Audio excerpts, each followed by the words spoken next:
As Iran ranks second in the world for natural gas reserves and fourth in proven crude oil reserves, globalization in Iran begins with oil.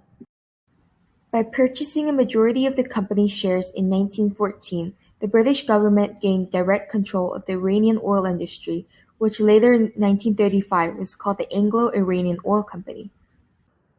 A 60-year agreement signed in 1933 established the flat payment to Iran of only 4 British pounds for every ton of crude oil exported, and they denied Iran any right to control oil exports. This made the Iranians very unhappy as they weren't able to benefit from their country's natural resources. And by the time Mohammad Mossadegh was appointed prime minister, Iranians were extremely tired of foreign involvement in their affairs, and calls for Iranians to regain control of their natural resources were growing louder. As Iran nationalized the country's oil fields in 1951 through voting, the right to export oil shifted from the British to the Iranians. Therefore, Iran was able to keep all the profit from selling their natural resources. Overall, in the past, Iran has significantly benefited economically from oil as there was an increase in oil exports due to more international trade in the 1990s.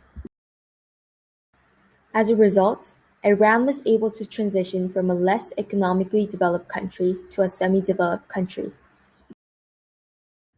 Although globalization has opened up trade, it brought additional economic and political corruption to the country.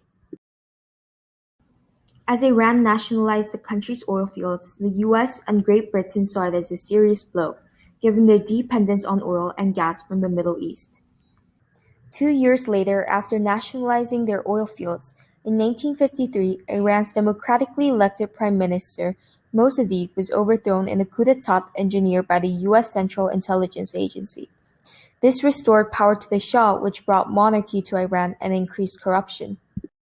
Consequently, Iranians resent the foreign interference, fueling anti-American sentiment in the country for decades to come.